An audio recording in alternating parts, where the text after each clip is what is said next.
Medicina não é fácil. Odontologia, põe a pessoa tudo acertadinho.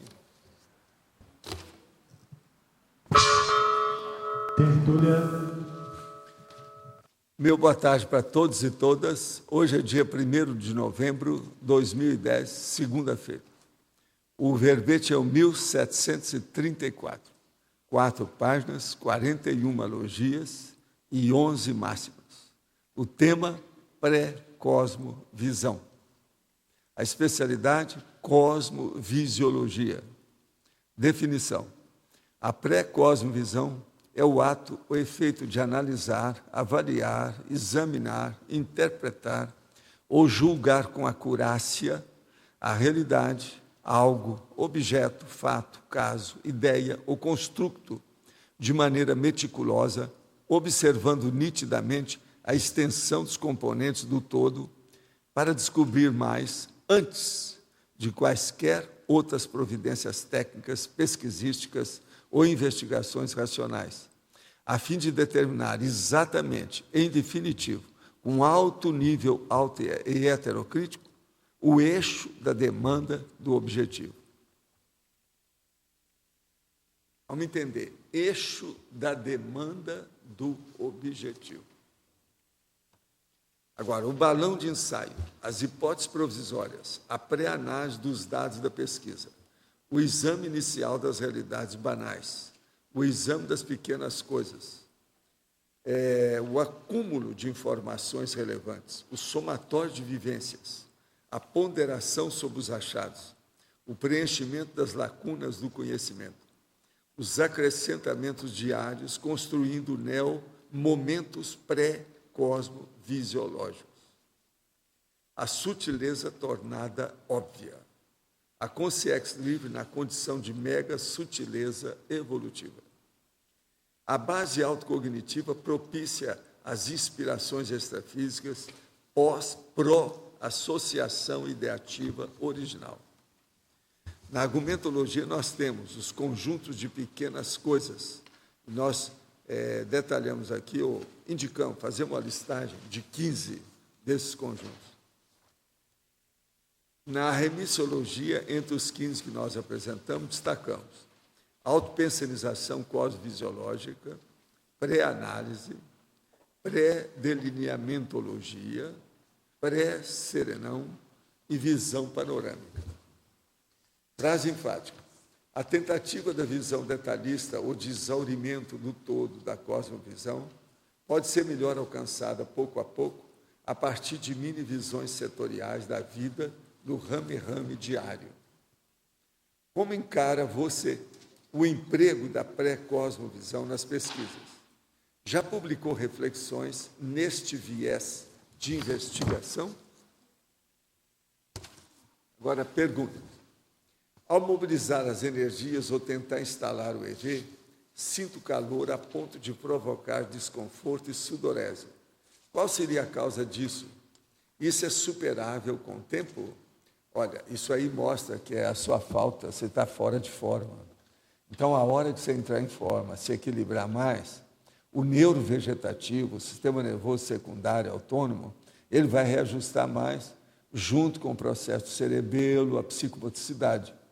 Então, esse calor e a sudorese faz parte. Outra coisa, às vezes você ainda vai passar por uma fase que as pálpebras vão bater, alguma coisa nesse sentido. Vai dar também um efeito de ballonnement, parece que os lábios aumentam, a bochecha fica maior, parece que você inchou de uma hora para outra. Isso tudo é devido ao processo de exteriorização inicial do problema da energia. Agora, você deve mobilizar as energias todo dia, se for possível, assim de uma maneira assídua. Isso é importante. Se você está sentindo tanto calor e desconforto e sudorese, mostra que você precisa. Isso aí você está totalmente fora de forma. O desenvolvimento do holossoma contribui para a cosmovisão? É lógico. Tudo que desenvolver com o holossoma vai contribuir para todas as parapercepções e condições da pessoa. Podemos, para um bom desenvolvimento de cada um, exercitar o soma com exercício físico, o energossomas com a mobilização básica de energia, e o mental soma pelo raciocínio, o discernimento, e o psicossoma também deve ser exercitado, sim, é o estado vibracional, arco voltaico, exteriorização de energia, assistência, TENEPS, interassistencialidade. O exercício recomendado são esses. Pensa bem, EV, arco voltaico, TENEPS. Desde muito jovem, sempre fui muito indagador a respeito da espiritualidade. Aos 10 anos, sem ter nenhum familiar espírita ou contato com livros sobre o assunto, desenvolvi ideias sobre reencarnação e evolução consciencial. Aos 15, li um livro sobre projeciologia e tive uma experiência fora do corpo. Porém, não dei continuidade a esses estudos. Qual a explicação para o precoce interesse e noção desses assuntos? Intermissivismo. É o curso intermissivo. Vê se você pesquisa o que é, faz um teste se você é intermissivista ou não. Está na cara. Ele tem 31 anos atualmente. Tenho aplicado constantemente a técnica do arco voltaico em mim mesmo. Com isso, melhorou muito minha ortopensalidade. Tenho conseguido não pensar mal dos outros, mesmo das pessoas mais anticosmoéticas e autocorruptas do convívio diário. Estou me habituando a ver esse mal sem aumentá-lo, o que nem sempre é fácil. Qual seria outra ferramenta, além do EV, para dinamizar esse processo? Olha, você agora seria bom pensar no processo da TENEPS. Né? Se você já está com a vida mais organizada, pensa bem na TENEPS. Olha o manual da TENEPS. Eu não sei, mas eu tenho a impressão que o nome desse nosso amigo, será que é o irmão? É o irmão da pessoa que eu penso que é? A Ana Paula. Do Rio. Pode ser que seja. Eu só te pergunto, você tem um irmão? Quando você escrever, você responde aí o que é. De vez em quando ele diz que eu quero saber se eu conheço a pessoa. Conheci a Conscienciologia em 2002. Desde então, comecei as minhas reciclagens conscienciais. Nesse momento, passo por uma etapa de realinhamento da minha PROEX e reciclagem grupo kármica, com reconhecimento da interprisão com minha família genitora. Sinto que alguns nãos e esclarecimentos que fiz foram recebidos como sendo mal agradecidos e impulsionadores para agilizar uma interprisão mais forte. Sinto que não será fácil sair dessa condição sem rompimento. Qual a melhor forma de sair da interprisão grupo kármica sem deixar ressentimentos em ambas as partes? O melhor jeito é o seguinte: dê tudo aquilo que o povo gosta, que eles pedem. Dê presente para esse povo, faça assistência para eles. Aí ninguém pode reclamar de você. Gente, nós temos aqui curso acoplamentário. Então, é o acoplamentar 2011. Tem a programação toda aqui, também com o álbum de família, sabe, daqueles que vão dar as aulas. Se alguém quiser ver, nós agora isso aqui está classificado. Pode ver e passar por aí para a turma ver. Está muito bem feito isso aí. Agora, eu queria falar para vocês que hoje é o dia de vocês, se vocês não sabem. Eu sempre elegi esse dia como sendo de vocês. Vocês sabem por quê, né? Sabe por quê, não? Não é porque acabou, não é porque a Dilma foi eleita, não é porque acabou a eleição ontem, não é nada disso. Hoje é o dia de vocês, é o dia de todos os santos. Agora, fala em santo, eu queria dizer para vocês que a turma estava conversando aí, agora mudou o governo. Rei posto, rainha posta, não é isso? Rei morto, o rei retirado, rainha empossada, não é isso? Então, ela vai ser empossada. Agora, o que eu quero perguntar é o seguinte: algumas pessoas que eu conheço e conheci saíram do Brasil. Olavo de Carvalho, por exemplo, que era o cara que escrevia muito aí, foi embora. O Diogo Mainardi já está fora do Brasil. Quem é o próximo agora? É o Reinaldo Azevedo? Eu só deixo a pergunta do ar para vocês. Sei lá. Vamos ver o que acontece. Agora, ela que era guerrilheira até ontem, agora não é mais. Ela é a nossa presidente, de modo que precisa de ver o que ela vai fazer com isso. Estamos aí, né? A nossa condição de súditos, como cidadãos, né? Estamos de olho para ver o que vai dar. Né? E a vida continua. Valdo, eu estava ouvindo dos Hoje a gente já pode falar dessas coisas, falar da política. Acabou a eleição. os analistas políticos ontem, eu estava ouvindo muito, que nunca se viu usar a máquina do Estado, inclusive Petrobras, empresas estatais. Sei, mas isso eu acho a eleição pequeno. é totalmente Isso aí foi ilegal. só a compra de eleitores. É Mas muito agora, ilegal o que a isso. turma está desconfiada, e amigos meus do exterior já falaram, é que eles não confiam nas urnas brasileiras. Também Então, se essas urnas foram manipuladas, a estatística disso tudo aí é furada. Isso aí explica certas coisas do resultado dessa eleição. Alguns lugares, por exemplo, lá, é esquisito que ela ganhou, assim, na hora, é muito esquisito. Outra coisa, você que conhece bem máquina e computação, é fácil ou não é fácil manipular isso tudo? Por que que os americanos não admitem esse processo de eleição eletrônica? Outra coisa, por que é que no Brasil se fica falando que a eleição mais avançada que tem é eletrônica, porque é feita no Brasil, tal, que nem os americanos não tem parte nenhuma.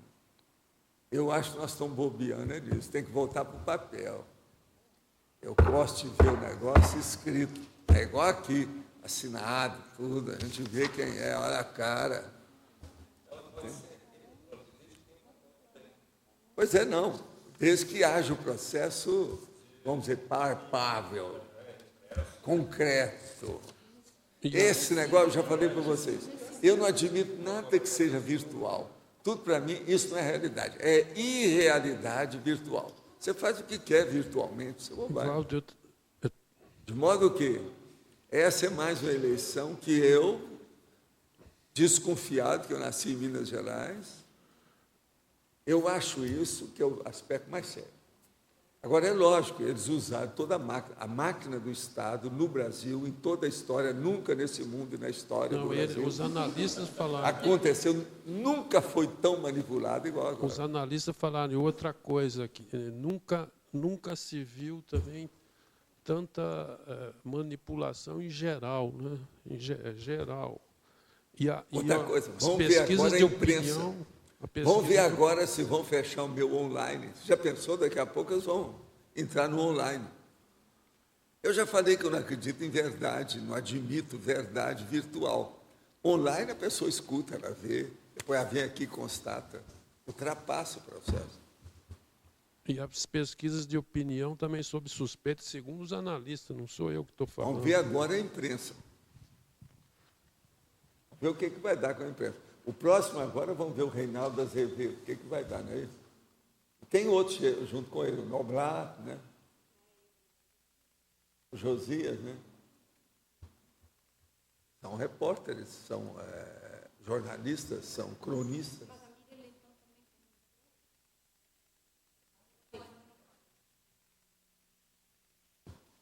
Agora, dizem que o Franklin Martins não vai continuar como ministro. Eles forjaram também as metas que alcançaram economicamente, porque isso foi manipulado, emprestou dinheiro para a Petrobras, a BNDES voltou de novo, e depois foi calculado como crédito. Aí é tudo manipulado. Agora, o próximo governo vai se danar, porque é uma coisa que não existe. Não é fácil, não. É muita coisa. Nós estamos vivendo uma época dos mágicos. Mandrake, o mágico, ele está com a equipe toda aí funcionando atualmente. Agora, tem também uma turma que trabalhava para fazer espada. A turma da forja. É muita coisa forjada. Isso deve ser esse povo que fazia espada. Entende? Da bigorna.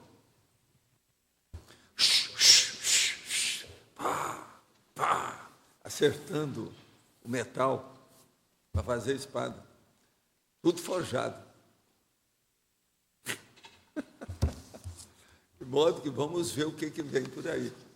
Vamos ver o que é que o Brasil precisa dessas Conréus. Não é isso? Viva Heurbeck. Valdir, o que você acha que pode acontecer no governo dela, de real? Eu não acho nada. Eu só faço experiência. Esse negócio de achismo não é comigo. Eu faço experiência. Minha experiência, por exemplo, é que eu estou falando. O meu amigo Olavo de Carvalho foi embora. O Diogo Mainardi, que vocês conhecem aí também, foi embora. Quem é o próximo? Já teve uma época que eles começaram a falar isso, depois falaram, o último a sair, desliga a luz do aeroporto. O aeroporto aí já está manipulado também, está cheio de problemas. Hoje nem isso pode falar mais. Valdo, mas você tinha falado antes de começar, que você comparou muito com a época do Jean Goulart. Né? Não. Está aparecendo, agora só falta aparecer aquelas coisas lá, por exemplo, o homem lá, dos marinheiros, aquele que militou com os marinheiros, tudo é lá da nossa época. Como é que fica isso? Vamos ver o que dá, né? Mas ela teria sustentação também do sistema para radicalizar também demais? Acho que não tem, eu acho, não sei. Parece, mas alguma... Ela, por exemplo, vai deixar o MST deitar e rolar, outras coisas mais, movimentos populares. Vamos ver, né, o que está, né? Agora, nós somos da galera, vamos verificar o que é que tem dentro do picadeiro. Os artistas vão aparecer no picadeiro, vamos ver o que vai dar. Eu já vi aí que o primeiro país que ela vai visitar vai ser a terra dela, né? A Bulgária, né? É isso? Agora, tem gente que acha que ela é búlgara, que ela não é brasileira. Tem essa conversa por aí. É que tem tanta conversa, né? Agora, de qualquer maneira, eu mando minhas energias positivas, porque é a presidente da República agora. Tem que ver o que vai dar, que ela tenha bastante inspiração. Pois é, a primeira mulher. Agora, o melhor da história é a Cristina Kirchner. Mandou, olha, bem-vinda ao Clube dos Gêneros. Quer dizer, as mulheres líderes, né? Mas é que esse clube tem gente muito esquisita. Uma boa era Margaret Thatcher. A outra foi colega dela lá na Argentina. É terrível. Não, a outra. A outra era terrível. Vocês sabem, né? A outra presidente que entrou lá. Não era fácil. Foi a pior desse mulherio todo internacional, foi a pior delas. O Valdo, você está... Como é que chama a sua amiga lá? Isabelita Peirão. Essa aqui é o negócio. Mas olha, o que você acha? Eu estou falando alguma bobagem? Você está de acordo? Você na condição de elevado e nobre cidadão portenho?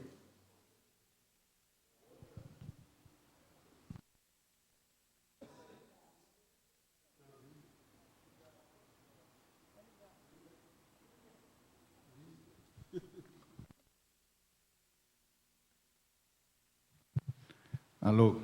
Sim. Que a outra tinha sido terrível, não tenha dúvida. Mas são duas pessoas totalmente diferentes, com duas preparações totalmente diferentes. A experiência política e de condução que tem Cristina Kirchner, a outra nem sequer tinha começado.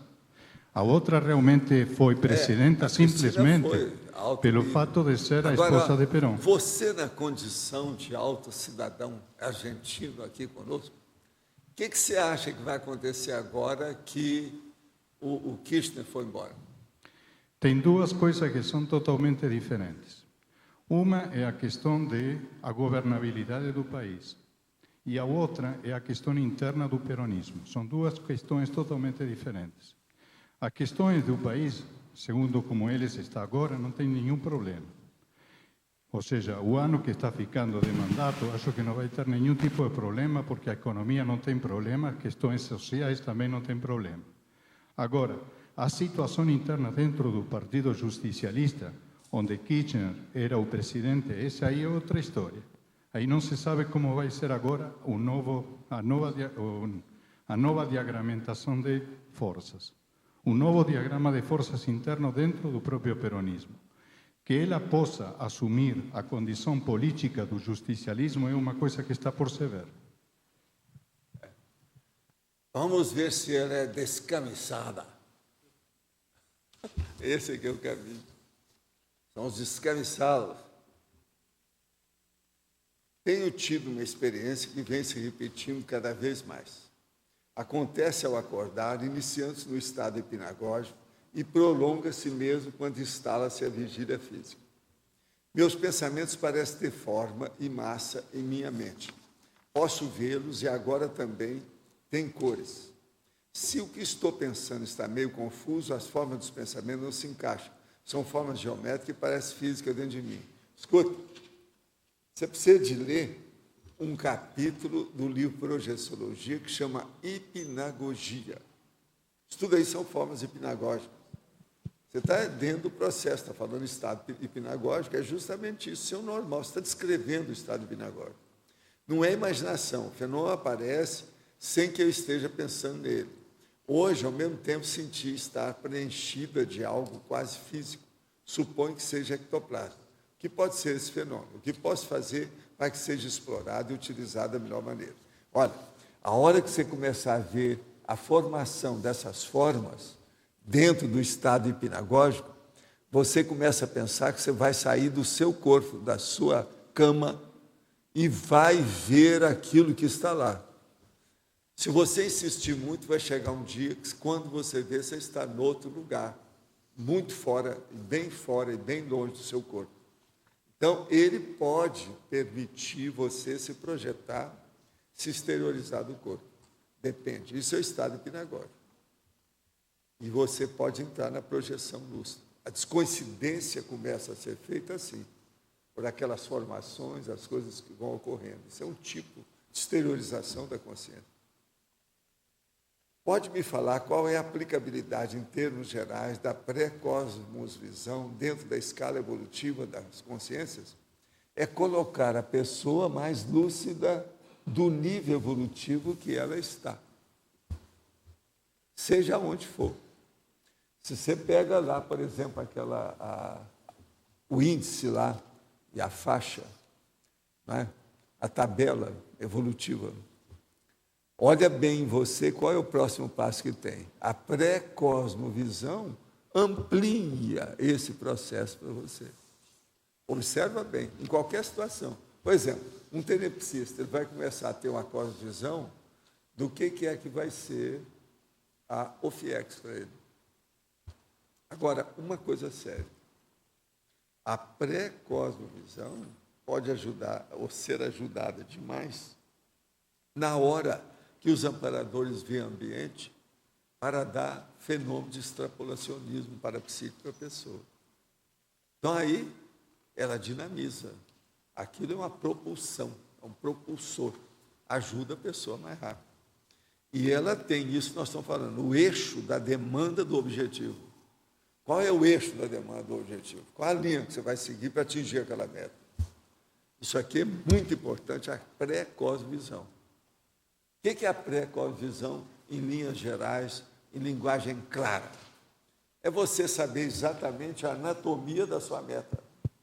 Qual o arcabouço do seu objetivo? Você já sabe o que você vai encontrar lá. Você já está naquele caminho. E você vai vivenciar aquela condição. Então, a pré-cosmovisão ajuda muito. Agora, o extrapolacionismo parapsíquico ajuda a pessoa a ampliar a pré-cosmovisão. E a pré-cosmovisão ajuda a pessoa a receber assistência dos amparadores com o fenômeno do extrapolacionismo.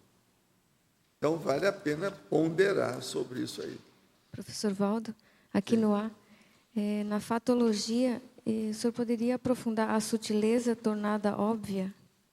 A sutileza tornada óbvia, a gente quer falar o seguinte: a hora que a pessoa começa a ver um problema que ela só pensava, ou uma coisa que está à distância, na hora que ela começa a ter uma visão melhor da situação, aquilo se aproxima dela.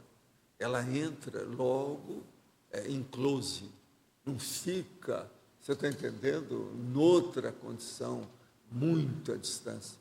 Então, a realidade começa a chegar perto da pessoa. E a pessoa começa a vivenciar essa nova realidade. Isso é uma reciclagem dentro do processo. Então, a cosvisão é por aí.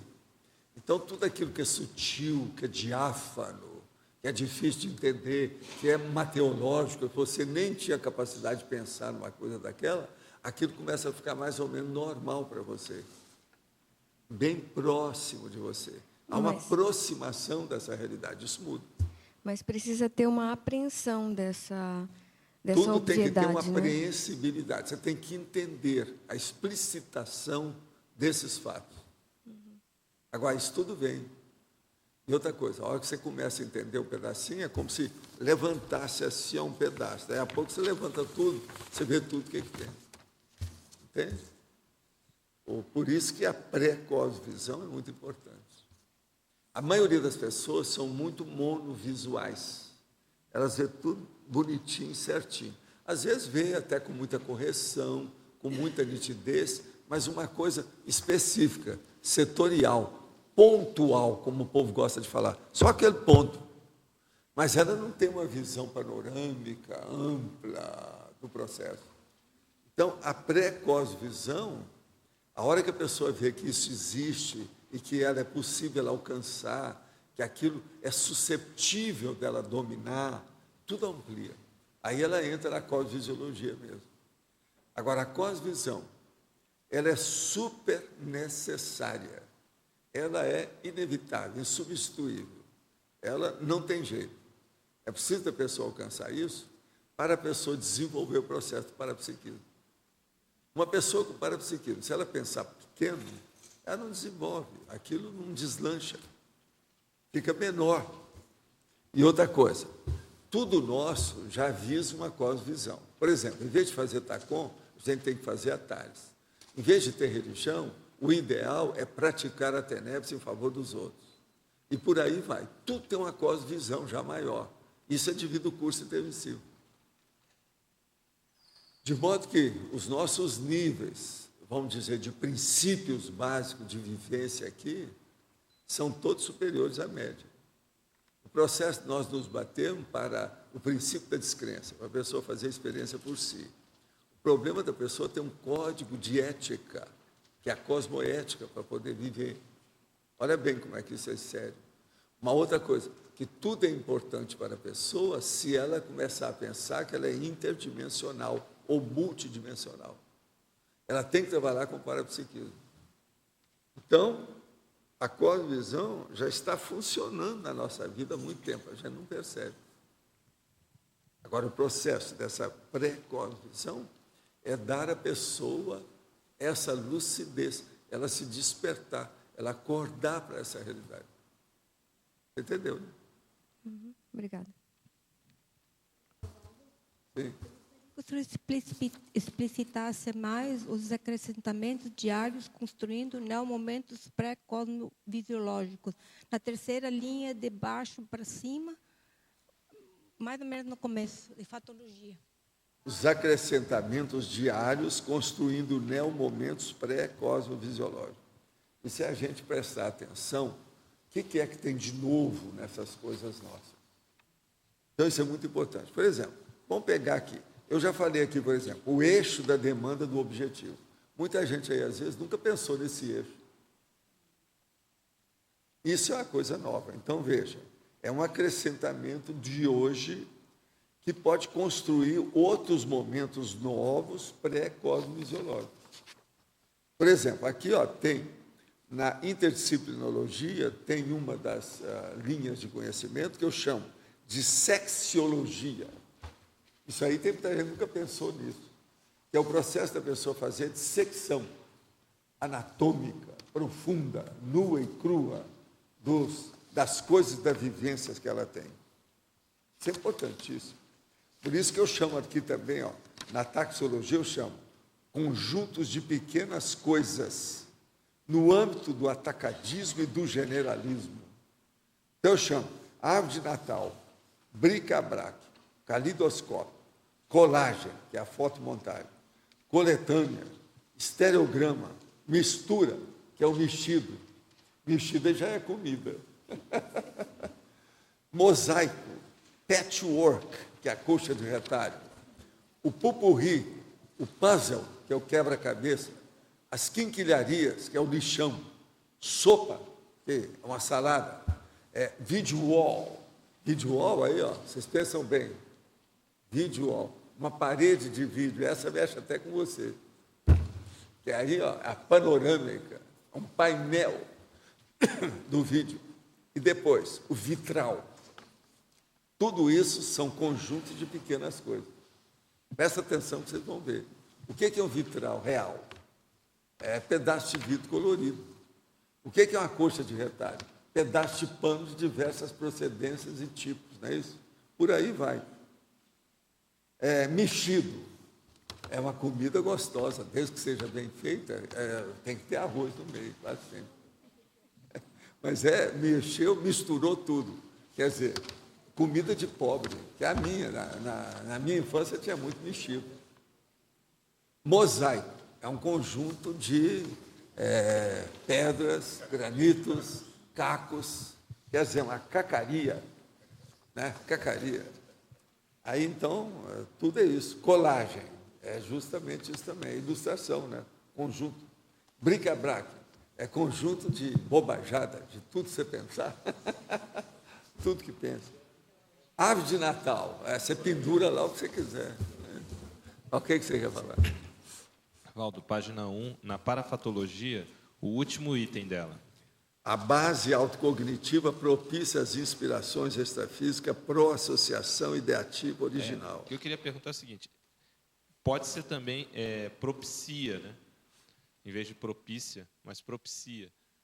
Aquilo que você fala, se a pessoa já Não, mas eu falei foi propícia. Não é para mudar, não. Não, são dois sentidos. Você pode, mas é propícia que interessa. Que seriam dois Tem sentidos. que ter a base autocognitiva propícia.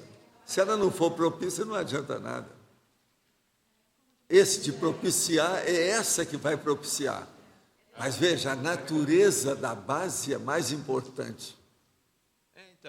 Então, é essa que eu estou falando. O que você está falando não. Você está falando já é a realização depois, se a pessoa tem. Eu não. Eu quero chamar a atenção, se ela tem. É preciso de ter isso, senão não resolve. Só porque eu pensei assim, ó, aquilo que você comenta... Tem uma porção de verbo nosso, você pode mudar, mas aqui o problema é propícia mesmo. Não, pode ser, com certeza. É que dá esses dois sentidos, né? Se eu quiser destacar um Sim, outro. Porque você sempre não há comenta aquela dúvida, questão mas da o que pessoa. está aqui é isso. Por exemplo, se ela tem o poliglotismo, aquilo facilita também a pessoa Por isso, ter é o uma acesso predisposição. Então, por isso que eu pensei, propicia as inspirações. Se a pessoa tem cultura geral. É a mesma coisa, predispõe. Mas o que eu quero fazer é o seguinte, a pessoa tem que ter essa base autocognitiva. Esquecer o resto vem depois. Os verbos, as ações, elas são posteriores. Dando continuidade aqui, como ter cuidado para não misturar com misticismo? Porque aqui está bem claro Não, que misticismo, nós aqui já não precisamos mexer mais que isso, porque nós já temos tanta salvaguarda contra o misticismo. Nós somos contra a gurulatria, somos contra a religião, somos contra as seitas, somos contra o fanatismo, somos contra o dogma, somos contra a doutrinação. Se levar mais falar alguma coisa, tá claro, não existe isso. Mas eu digo assim, no nosso dia a dia... Outra coisa, não admite nada do que eu estou falando. Faça a sua vivência. Banana para você e banana para mim. Fiz de papo. Sim, indiscutível. Só que no dia a dia... Não interessa o dia a dia. Isso pode ser o seu dia a dia. O dele não é, o dela não é, o meu não é, o dele não é. Não nego, exatamente isso.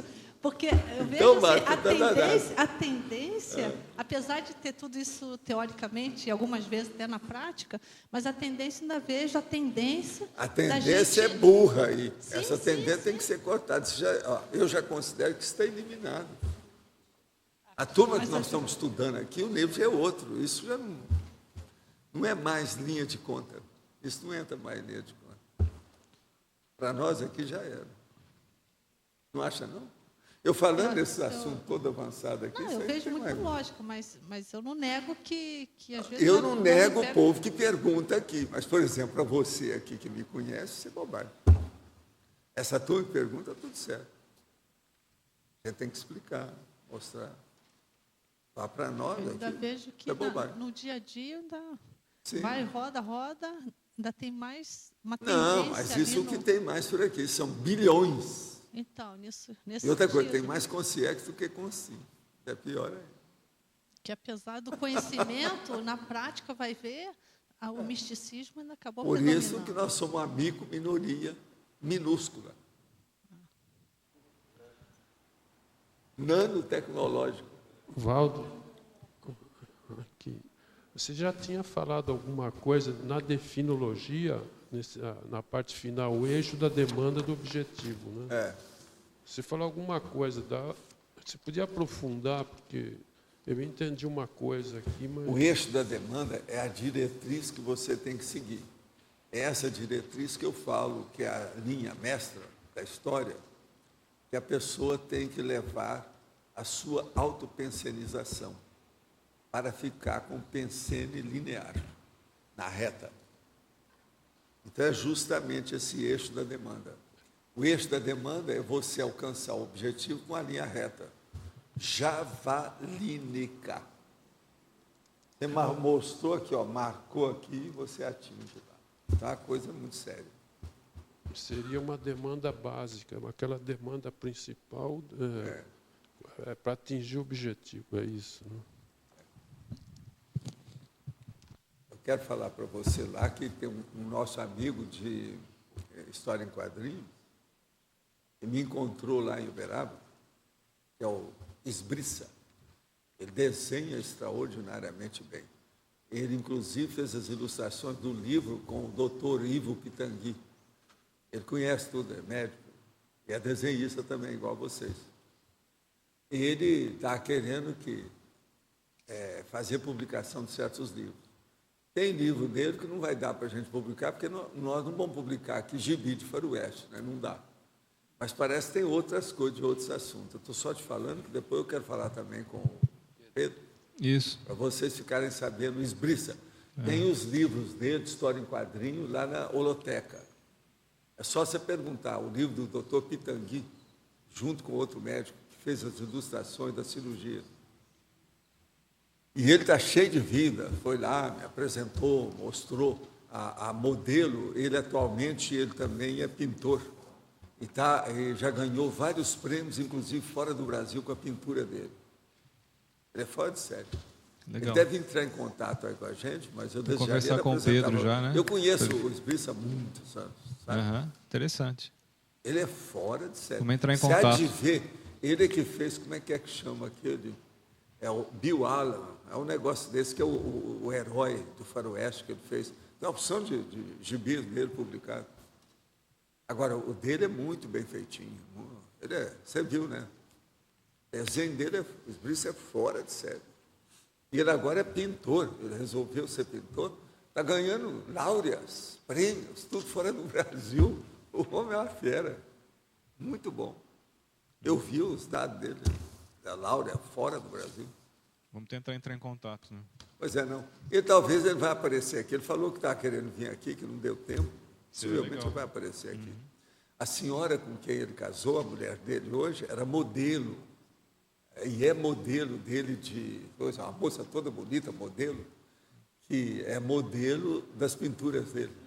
Agora, ele fez uma porção de natureza morta, uma beleza a natureza morta dele. Você vê a natureza morta viva. Você está entendendo? As frutas dele. O homem é uma fera, sabe?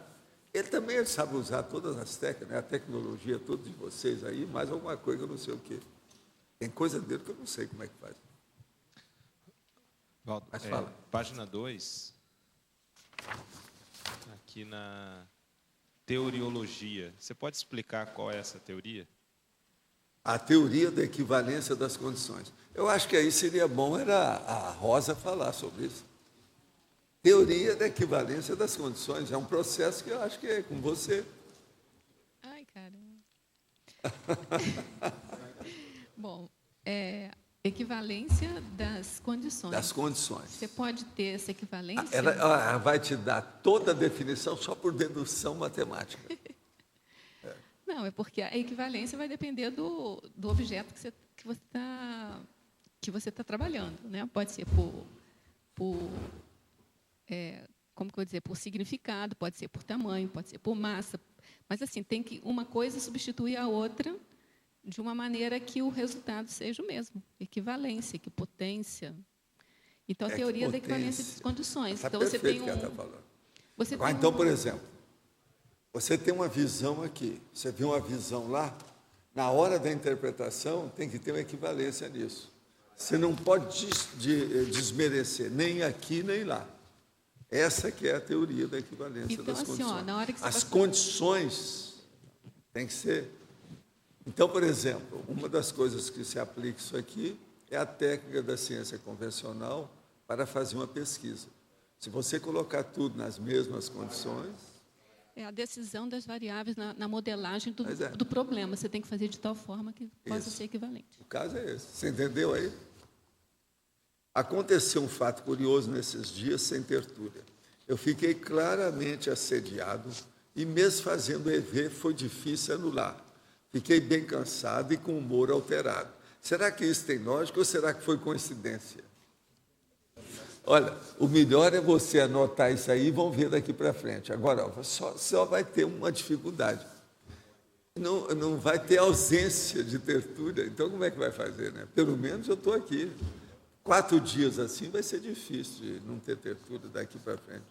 Eu mesmo me despedi deles lá, falei assim, ó, até noutra vida, ou na intermissão, ou qualquer coisa. Nas quebradas da evolução. Vi um vídeo da década de 90 em que o professor, no Domingão do Faustão, se dispunha a servir de cobaia no experimento em que o professor, por meio da pangrafia, faria 3 precognições a se verificar dentro de um período de 6 meses. O que aconteceu? Tal experimento chegou a se dar? Não, eles não toparam, ficaram com medo. Eles não toparam fazer o negócio. Agora, eu sabia que não ia topar, porque o meu negócio era tudo preto no branco. Em televisão, eles não gostam disso, né? O negócio é mais difícil. Eu só sei que eu apresentei foi um verdadeiro projeto, com todos os dados, mas eles deram conta. Agora, na ocasião, a gente ia entrar para fazer uma previsão técnica do assunto. Quando era católico, estava na igreja, senti um mal-estar muito forte. Parecia que ia desmaiar. Ao sair, tudo passava e nunca senti em outros locais. Isso acontecia desde que era pequena. Com o passar do tempo, precisava sentir no fundo da igreja, sentar no fundo da igreja, e por vezes tinha que me sentar devido ao mal-estar. Quando saí do catolicismo, conheci o espiritismo, nunca mais tive essa sensação. No centro espírita, nunca senti isso, me sentia muito bem. Depois de anos, voltei a sentir novamente a mesma coisa, e isso ocorreu no início do ECP3. Achei muito estranho, não acredito que tenha base física. Tenho o parapsiquismo um pouco desenvolvido. O que pode ser isso? Assédio, bem claro. Está na cara. O negócio todo é por aí. Você quer falar alguma coisa? Quer CPT? Não precisa, não. Agora, ó, observa que isso pode ocorrer em outros lugares, não é só aí. Isso nunca aconteceu com você, por exemplo, você assistir um filme? É um dos lugares sérios que tem. Uma pessoa que vai, por exemplo, a alguma casa noturna, às vezes acontece isso tudo aí. Valdo, na a segunda linha da fatologia tem o exame inicial das realidades banais. Aqui você quis dizer que esse banal ele pode deixar de ser banal, é isso? Não, o problema é ver, é interpretar se aquilo é banal ou não. Ontem, por exemplo, na minha palestra, eu falei um assunto sobre isso, as coisas banais. Eu estava explicando o seguinte, a gente tem que começar a se organizar fazendo abordagens técnicas. Então, são pesquisas e investigações. Então, por exemplo, aquilo que eu já falei aqui uma vez, você, por exemplo, você vai dormir. Então, você dorme, depois do 3º, 4º sono, etc., você vai levantar. Na hora que você vai levantar. Então, o que acontece? Entre você deixar o leito, ficar sentado na cama, até ir ao banheiro, e o que acontece no banheiro até você voltar. Na hora que você está acordando e levantando. Então, eu falei assim, ó, isso tudo parece banal, mas não é. A gente tem que começar a estudar que a maioria tem problema com esse processo, de saber como é que é. Agora, com isso, o que se passa? Isso é o exame inicial das realidades banais. Você quer coisa mais banal? do que você levantar, colocar seus pés no chinelo, ir até o banheiro para atender, por exemplo, o número 1. Você está entendendo? Depois você vai, às vezes, lavar o rosto ou qualquer coisa. Vai tirar o pijama e pôr a roupa. Alguma coisa nesse sentido. É uma coisa banal. Que você, praticamente, você é obrigado, ó meu Deus, seu nariz, obrigado a fazer isso quase todo dia ou todo dia. Então, como é que fica?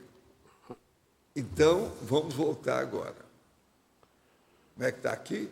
O exame inicial das realidades banais. Esse aí eu estou dando um bom exemplo para estudar agora, o que é realidade banal. Um exemplo é que... Agora, ontem eu falei assim, olha, muitos de vocês estão pensando que isso tudo é banal, está tudo certo. Se você for colocar no papel todos os procedimentos técnicos que você fez, começa, fiquei sentado na cama. Se é homem, tem que perguntar, o pijama está amarrado ou acertado, porque senão você vai ficar sem pijama. Entende? Então, tem que ver. Depois, você vai colocar... Você vai colocar o chinelo. Os chinelos estão aonde? Estão certos? Estão tudo certinho? Depois você vai andar. E por aí vai. Agora, você anota isso tudo. Vamos ver o que você está fazendo de errado. Então, ontem, por exemplo, eu estava falando, a pessoa chega no banheiro, lavou as mãos ou qualquer coisa, enxugou, etc., e jogou a toalha em qualquer lugar. Você fez isso? A toalha tem um lugar para colocar em banheiro. No meu banheiro é assim, não sei no de vocês, mas no meu é assim, não sei da pessoa que está perguntando. Então, começa por aí. Como é que é? Tem lugar para toalha no seu banheiro? E por aí vai. Aí, por exemplo, eu posso agora começar a colocar detalhe de tudo quanto é jeito. Aí você fala assim, não, com esse calor eu vou tomar um banho. Aí você entra no banheiro. O seu banheiro tem lugar de colocar a perna, o pé, para você enxugar a perna ou ensaboar a perna? O meu tem. Não sei se o seu tem. Os hotéis que nós tivemos aí esses dias, não tinha. E, por sinal, tinha um hotel lá, um quarto que eles foram, que o próprio box é para deficiente físico e inundou o quarto. Mas essa... Aí nas quebradas da vida, porque nós tivemos em vários lugares. Né? Esse sinergismo do banal, ele tem um sinergismo com as realidades maiores. Ele está entrosado. Também isso? Ele está entrosado. Também em todas. Agora, o que eu quero é o seguinte, o exame inicial das realidades banais. Então, ontem eu estava perguntando, eu garanto que muitos aqui, tinha 320 pessoas lá, que muitos aqui, se for fazer esse exame com detalhes, eles vão ver que tem lacuna. Tem besteira que a pessoa está fazendo. Tem bobagem que ela pode se aperfeiçoar. É aí que começa o processo para melhorar. É na coisa banal de todo dia. Como uma pessoa vai querer ter linearidade pensênica se ela não é capaz de fazer uma coisa dessa e estudar com detalhes uma pesquisa de ir ao banheiro? Eu acho que eu escolhi de acordo esse exemplo. Porque aquilo tem repercussão com tudo, né? Pois é, tem que ver. Agora aqui, até que ponto a holomnemônica ajuda ou interfere na cosmovisão? É lógico que ela ajuda, mas, por exemplo, se a pessoa tem muita lucidez e ela tem já um certo discernimento, ela sabe julgar o processo que já passou com aquilo que está acontecendo. Quando isso ocorrer, a pessoa, o que vai acontecer? Ela vai ampliar a cosmovisão. Isso, então, ajuda demais o problema de uma visão maior das coisas. Olha bem que isso vale a pena. Agora, é preciso de ter discernimento para fazer a triagem dos fatos, examinar os fatos como é que são. Meu pai é um dos dirigentes de um centro espírita aqui em Porto Alegre. Contudo, ele tem sua mente aberta para algumas ideias da projeciologia e da conscienciologia. Tenho passado para ele muitas práticas da conscienciologia, como o arco voltaico, por exemplo, e ele tem levado para o seu centro espírita, onde elas são aceitas com um pouco de estranheza. Tal conhecimento já fez ele refletir sobre não registrar o centro espírita na Federação Espírita, pois o Estatuto da Federação não permite uma cosmovisão, o que, consequente, ele não poderia levar para essas novas práticas. O que o senhor acha disso? Devo continuar nessa empreitada? Posso considerar tal situação sendo TARES? É TARES, mas o problema é o seguinte, esse negócio de ficar centro espírita em Porto Alegre, o espiritismo lá é de papa amarelo, eles exigem tudo. Tudo é dentro da federação, uma das federações mais antigas e sérias que tem no Brasil, Federação Espírita. Tudo deles é matemático e segue o Conselho Federativo. De modo que o melhor é o seguinte, se ele está muito interessado nisso, é deixar o centro espírita. E se for fazer, não dá. Agora, se ele vai continuar no centro espírita, é melhor não registrar nada. Ficar livre disso, desimpedido.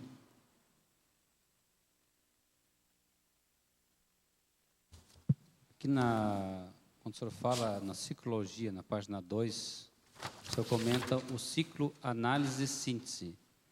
Quando a gente fala de pré-cosmovisão, a gente está mais próximo da análise ou da síntese. Nesse caso, acho que é da análise mesmo, né? Pré-análise ou pré-cosmovisão. Isso aí depende do momento que você está fazendo a investigação. Entende? Veja bem, análise é uma coisa que você está analisando. Se você está começando, seja o que for, é na hora que você está fazendo. Agora, você chegou a uma condição ou uma conclusão sobre a pré-cosmovisão. Aí você já está fazendo uma síntese já do mesmo problema. Agora, vamos pensar. Mesmo a pré-cosmovisão é ainda uma análise da visão propriamente dita. É assim que a gente tem que estudar o negócio. Agora, o que se passa? Tudo é um ciclo. Entende? Então, nós podemos, só para te ajudar, eu vou te falar do primeiro ciclo que está aqui e ler para você. O ciclo pré-cosmovisão, cosmovisão. Então, veja, depois do ciclo análise-síntese, pense nisso. Você está estudando primeiro a pré-cosmovisão. Depois você tem que estudar a cosmovisão propriamente dita. Porque a partir dessa análise mais profunda que você faz, até mesmo aqui que o senhor coloca na busca por neotecnologias, a exaustividade, o detalhismo, parece que está muito focado nessa visão analítica, de análise, né? De entrar a fundo mesmo no processo. Né? É isso aí. De analisar profundamente. É por aí. Na definologia ficou uma dúvida. Como analisar e examinar com acurácia os fatos antes de utilizar técnica pesquisística ou investigações racionais? Que ferramentas utilizar, então, nesse processo anterior? Não, o problema é que nós temos, quantas técnicas tem atualmente? Nem eu sei. São centenas que nós já estamos, já está tudo publicado por aí, é só pegar e ver. Agora, o problema é o seguinte, olha bem o tanto de verbo que eu usei para a pessoa entender, para não ter isso. Presta atenção, analisar, avaliar, examinar, interpretar, julgar com acurácia a realidade. O aperitivo intelectual só já tem muito disso aí. Tem uma série de verbetes que explica isso tudo. Pega os verbetes e olha lá que tem tudo. O mal-estar que sentia é normal, que seja assédio, mas minha dúvida é, por que isso ocorria na Igreja Católica e não no Centro Espírita? E voltou a ocorrer no SCP-3. Que tipo de assédio pode ser? De base religiosa? Está na cara, né? Está na cara, não precisa explicar. Of course, sure, indeed. Tudo é. Aceita. Poderia explicitar em efeitologia o efeito multiplicador das pesquisas antecipadas. O caso todo é o seguinte, a hora que a gente faz pesquisas, você deve guardar aquilo tudo e ver o que se passa. Isso tudo vai enriquecer as suas abordagens e investigações no futuro. De modo que, lá no fundo, toda pesquisa que você faz, ela pode multiplicar o seu discernimento, as suas conclusões, o seu conhecimento. De modo que o efeito multiplicador das pesquisas antecipadas é importantíssimo. Por exemplo, você vai fazer uma pesquisa agora sobre determinado assunto. Então, a primeira pergunta que você deve fazer para você é o seguinte, eu já estudei essa linha de conhecimento dessa pesquisa? O que é que eu fiz aí dentro? Não, aqui. Não, seja quando for, não interessa. Mas o ideal é nessa vida. Eu já estudei alguma coisa nessa linha. O cara vai fazer uma pesquisa sobre música. Como é que é? Ele é calouro ou é veterano? Ele é jejuno ou é veterano? Já tem, assim, uma experiência do assunto. Isso aí é importantíssimo. Então, esse efeito, ele multiplica, entende, a condição de discernimento da pessoa pelas pesquisas antecipadas que ela fez. É um efeito, uma consequência, uma realidade vivenciada antes que vai ajudar no presente. Valdo, nessa questão da pré-cosmovisão, o que pode ser feito para não manifestar a apriorismose? Porque a pessoa pode, na pré, deixar a priorismose ela vê qualquer coisa. A priorismose, ela aparece, por incrível que pareça, sempre através de uma emoção maior. Pode olhar. Não é só por causa da pessoa que pensa. A maioria, o fator determinante é o processo de emoção. Então, por exemplo, ela vai fazer uma pesquisa, encontra determinado tropeço, e aquilo dá um medo nela, isso aí é priorismose. É preciso ver por quê. E às vezes o processo é dela. Dá um receio, uma dúvida, ela titubeia, ela hesita, há um dilema. Tem boi na linha. Precisa examinar por quê. Paixão, uma tendência, uma lembrança. Esse negócio de lembrança, por exemplo, a memória, ela é cheia de armadilha. Uma pessoa, por exemplo, ela está na rua toda alegre. Passa uma pessoa, às vezes, com um determinado perfume, que a pessoa há muitos anos não sentia. Ela sente, começa a lembrar do negócio, aquilo perturba ela totalmente, ela perde o humor na hora. Eu já vi isso acontecer com mais de uma pessoa. Então, como é que fica isso? Isso é a priorismose. O perfume determina esse retrocesso mnemônico. Você está entendendo como é que é? A situação que vem ali. E aquilo desencadeia uma série de reações pessoais. Então, mas o que a pessoa pode fazer como prevenção? Porque às vezes ela nem se dá conta disso. A prevenção, a primeira coisa que tem, é ela se prevenir contra o egão, contra ela mesma. Ver as bobagens que ela tem, a tendência que ela tem. Por exemplo, ela vai se predispor a fazer uma pesquisa. Esqueça o mundo. Sintonize ou concentre ou coloque o megafoco naquele ponto e não saia daquilo. Então, o processo é a direção megafocal permanente. Ficar com aquilo. Isso é que é o melhor que a pessoa faz.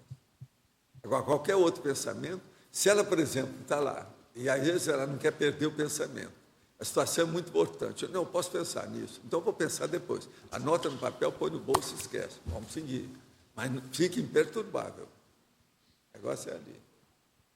Entende? Esse é o caminho. Eu vivo escrevendo as coisas. Eu viajei, cheguei, tem 4 dias. Deixa eu ver quantas coisas tem. 3, 6, tem 9 coisas aqui. São todas providências para fazer. Uma eu já fiz. Sabe? Agora, tudo tem sua razão aqui. Não tem jeito de fugir. Algumas coisas eu posso fazer nos próximos dias agora. É o jeito. É a vida. Agora, eu não me distraio com as coisas. Já trabalhei essa noite, sobre verbete, as coisas todas, já acertei minhas coisas todas, minha maleta, valise e a minha mala, tudo arrumado na hora, sem problema. Já trouxe as coisas que era do tertuliário, já distribuí meus processos do escritório. Administrativo. Tudo alto nível, Agora, sem problema. Você fez essa viagem lá, o principal objetivo era o jubileu, né? É. E você reencontrou lá com pelo menos 12 amigos e tal. O que você, agora voltando e tal, o que você avalia? A coisa mais importante que aconteceu foi a aparição daquele rapaz no fim da minha palestra. Ele chegou para mim e falou assim, eu sou o Lenine, fui companheiro seu no ginásio, no colégio do Triângulo Mineiro. Eu virei para ele e falei assim, vira o rosto, deixa eu ver seu perfil. Aí eu olhei e falei assim, você é o Lenine. Faz 65 anos que eu tinha visto o cara. Lembrei do perfil dele na hora. Você sabe que velho, as lembranças antigas ficam igual de criança, né? Você lembra tudo. Eu lembro, não, Lenine, eu lembro de você por causa do seu perfil, que você era tudo cortado. E Lenine, naquela época, os comunistas estavam tudo agitados lá, 1945. Olha aí na história o que tinha em 45, o fim da guerra, aquele negócio, naquele período. Eu fui colega dele no ginásio mesmo. Agora, ele está na idade dele, né? A pele já marcada, mas está firme, lúcido. Agora, o perfil está lá, bonitinho. Até o tupete dele ainda tem, até hoje. Agora, gente, ele lembrou direitinho. Faz 65 anos que eu encontrei com o Lenine. Eu sou 1 ou 2 anos mais velho que ele. A coisa esquisita, né? Agora, os meus colegas, eu gostei de ver a turma, gostei muito de ver a minha colega, que só teve uma colega que se formou comigo.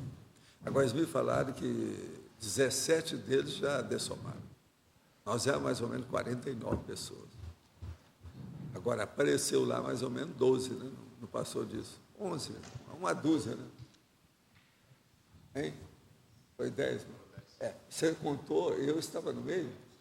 Ah, sou. Pois é, por isso que eu falei que era 11. Eu também sou, né? Encontrei comigo, em outra condição. Né? Agora, o processo todo é o seguinte, esse negócio de jubileu, você vê o problema da reencarnação. É como se eu fosse uma consciência que está visitando onde eu morei durante 22 anos, Uberaba, a situação toda. Agora, Uberaba está firme, o povo tudo lá, tem umas casas muito bonitas, a própria Graça falou, hoje tem umas casas bonitas aqui. Mas Uberaba sempre teve casa muito bonita. Pois é, comigo 12, por isso que eu falei, uma dúzia comigo. Eu fui lá para completar a dúzia.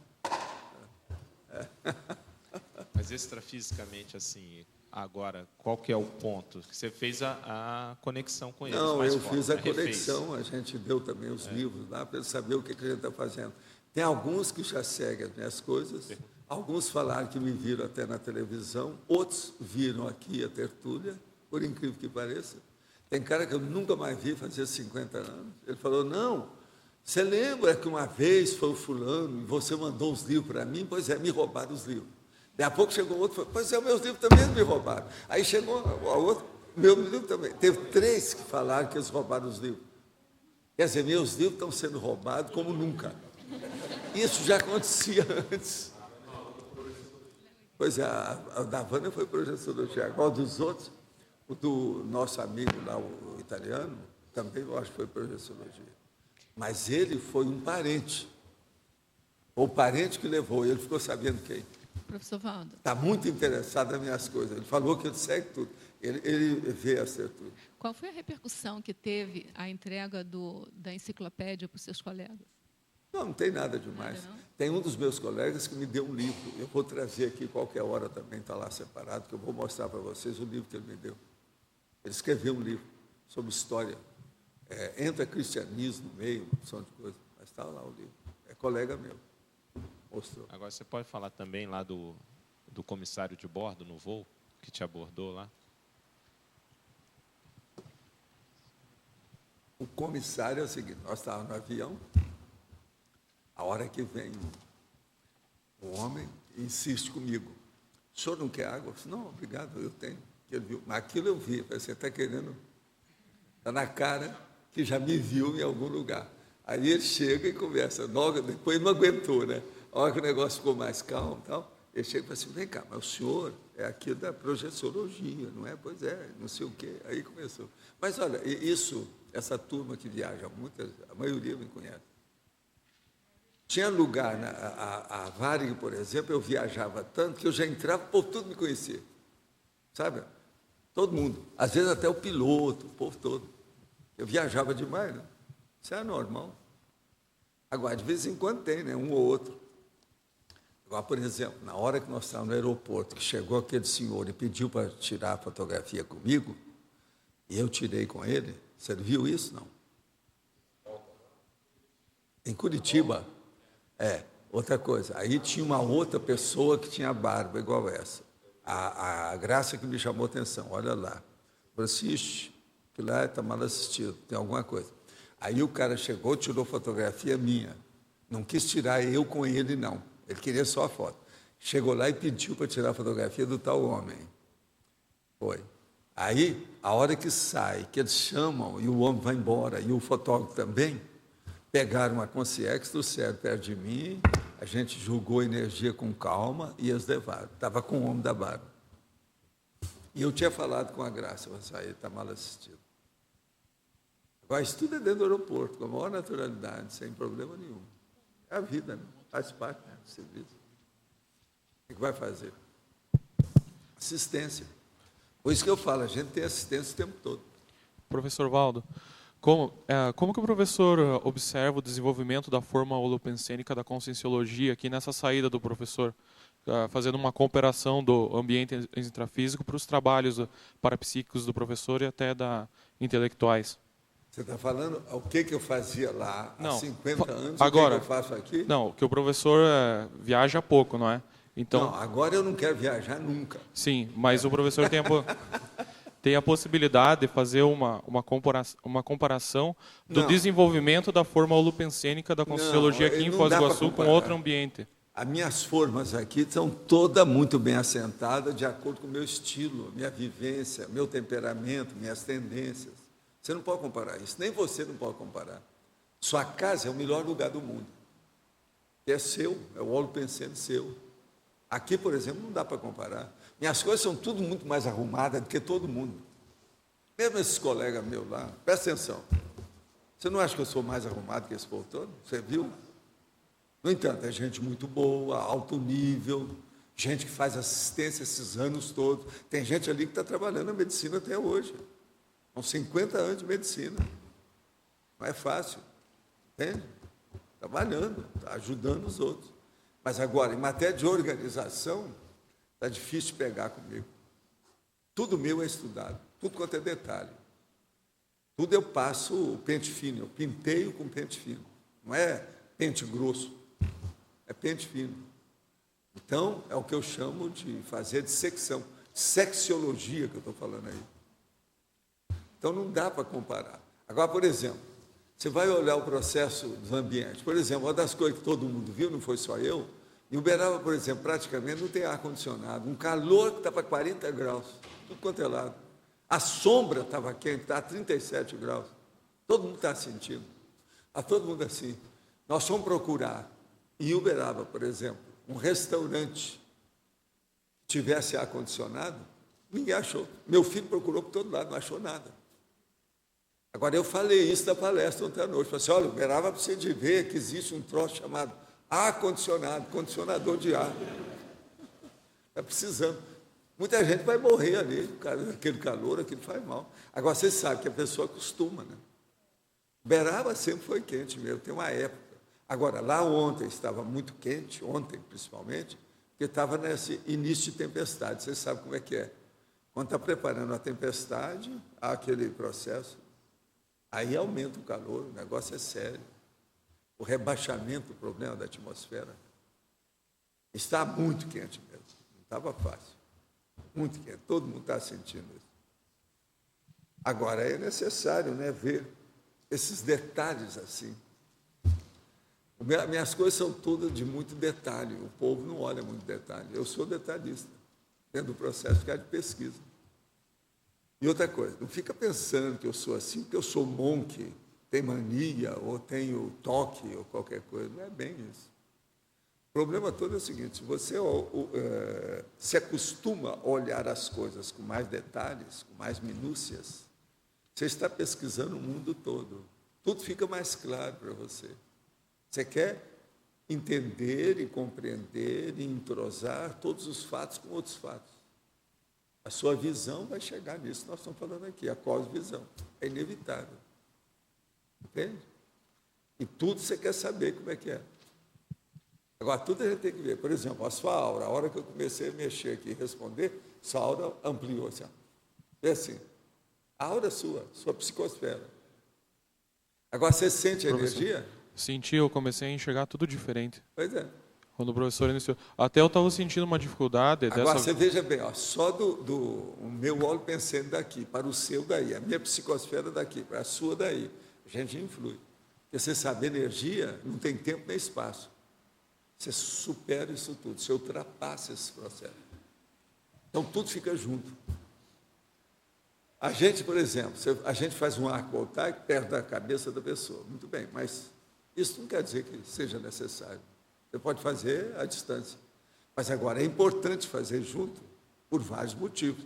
Mas o mais importante é a psicologia da pessoa, a reação pessoal dela com o processo físico, dela sentir, dela ver, dela participar da coisa. A natureza humana precisa disso. Então, isso tem valor, muito mais valor. Já dá uma abertura inicial, não é, professor? Isso, muito maior. Para chegar aí, ó, a pré-cosmovisão. É baseado nisso. Tudo é um processo de análise, é abordagem, a interpretação. Isso é que chama hermenêutica. Outra coisa é exegética. Estudo é investigação, é pesquisa. É o que nós precisamos na vida. Eu acho, por exemplo, que as crianças, desde pequenas, deviam falar para elas o que é pesquisa, o que é investigação, o que é análise, o que é abordagem, que é, dentro da metodologia, a metodologia da ciência. Quais são os macetes da metodologia da ciência? Crianças já deviam saber disso. Entende? É muito importante, eu acho. Não é só o computador, não. É mostrar para a criança o que ela pensa sobre isso. Isso é importante. Queria saber, na tua opinião, se o Lógico estava perguntando, para você lidar, prevenir melhor essa condição de apriorismose, nessas condições, situações de pré-alguma coisa, ainda mais da pré-cosmovisão, que é uma condição bem mental, somática, né? Se você, mesmo dominando a energia, usando remédio, pela vontade, se você necessariamente passa pela contenção límbica e pela ativação cortical, para consciência, estou falando, né? Se isso é condição sine qua non. Eu penso que cerebral, estou dizendo. Várias dessas condições, elas são inevitáveis e insubstituíveis. A primeira coisa é a concentração mental. Isso que eu perguntava. A segunda, a atenção. O parapsiquismo. A terceira é o início de uma definição ou de uma interpretação que vai dar uma conclusão temporária. Depois disso, a pessoa tem que pensar o que ela determinou. Então, ela decidiu e vai determinar, ela vai executar alguma coisa. Então, na questão da abordagem, isso tudo tem que ser ponderado. Todo tipo de pesquisa exige isso. Então, temos que pensar, você não tem onde tirar fora, julgar fora, esquecer uma condição Sim, mas dessa. Independente dos recursos que a pessoa estiver usando, isso que eu queria entender. A gente sempre depende de algum nível dessa contenção límbica, né? A parte do controle límbico e de uma ativação gradual maior, utilização do mas o caso é o seguinte, a pessoa começa jejuna, inexperiente. Com o passar do tempo, ela vai acumulando as vivências, isso melhora tudo. E outra coisa, começa a ter ideias novas. Aí ultrapassa o processo da visão, da cosmovisão, de tudo isso. Tudo bem, mas sem saber, ela está controlando o cérebro melhor também. Agora, o problema é começar na estaca 0 quilômetro, pouco a pouco, dando os primeiros passos corretos. Escuta, você recebeu o filme aí que a gente falou? Recebi, mas eu preferi não passar no sábado, que tinha muita gente que estava ausente, você mesmo, né? A gente vai passar agora essa semana, no domingo. Qualquer coisa você traz o presente. Mas eu já assistia muito bom. Eu trabalho nesse cinema, né? Você sabe. Eu sou da turma da propaganda. Isso, eu sei. Estou lembrando da minha infância. Né? Eu comprei eu lá com 10 anos. Comprei um monitor agora de 40 distribuía polegadas. Programa na rua. Ó, você não deve perder. Hoje é a sessão das moças. Uma beleza esse filme. Então me ajuda essa semana aí. Que domingo às 8 horas, né? E eu já assisti. O filme é bom mesmo. O filme é bom. O filme é bom mesmo. Eu falei. Agora, ó. Título, a aqui, troca. Existe só um porém nessa história. Eu falei que não tinha o filme, era mentira. Pelo seguinte, foi erro meu. Não é teu, não? Sabe por quê? Eu compro um monte de filme, tudo junto. Eu mesmo vou lá e seleciono, lá no shopping. Então, eu comprei um monte de filme e deixei. Agora, estava passando na televisão, falei assim, engraçado, esse filme aí eu quero ver. Entende? Que é interessante. Aí eu fui ver o filme na televisão. Por isso que eu cheguei aqui e falei, vi um filme assim, assim. Aí eu fui olhar meus filmes, fui acertar, antes de fazer a viagem agora, fui olhar lá, está lá o filme. Assim, o Valdo está mais vivo do que eu pensei, o Valdo, aquele Valdo anterior, está mais vivo do que esse de hoje. Que ele viu lá o filme que estava bom. Agora, veja, eu não fiz conexão, porque tinha um monte de filme que eu comprei tudo na hora. Você sabe, uma vez eu fui, uma das viagens que eu fiz aqui, eu fui a Belo Horizonte, de uma tacada, eu comprei no lugar 62 filmes. Eu trouxe uma mala cheia. Às vezes eu compro assim. Às vezes eu vou no shopping, quando tem lançamentos, ou tem novidades, eu compro 10, 15, 20 de uma vez.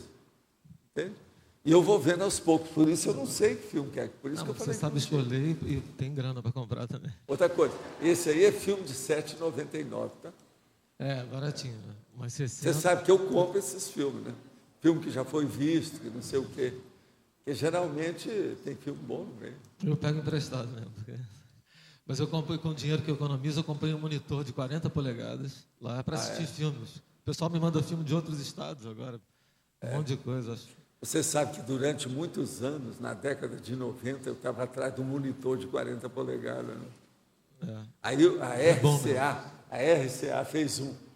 Eu fui lá para ver o que era. Aí coloquei os negócios, você não lia nada, estava tudo embaçado. Não, mas esse é bom. Eu falei assim, as definições não prestam. Esse é bom, tá aí ele vira mil, para mim e assim, daqui uns 20 anos, você vai ter com definição melhor. Quer dizer que já tem, você já tem. De R$2.000 você pode comprar da Philips Ambilight de LED. Agora, R$2.000. Tem uma conclusão que eu cheguei depois disso. O monitor, depois de 21, 22 polegadas, é bobagem. Não, monitor de parede, que eu digo, não é monitor. Mas o ideal é ficar com o monitor para eu trabalhar do jeito que eu tenho esse meu. No máximo é 21 polegadas.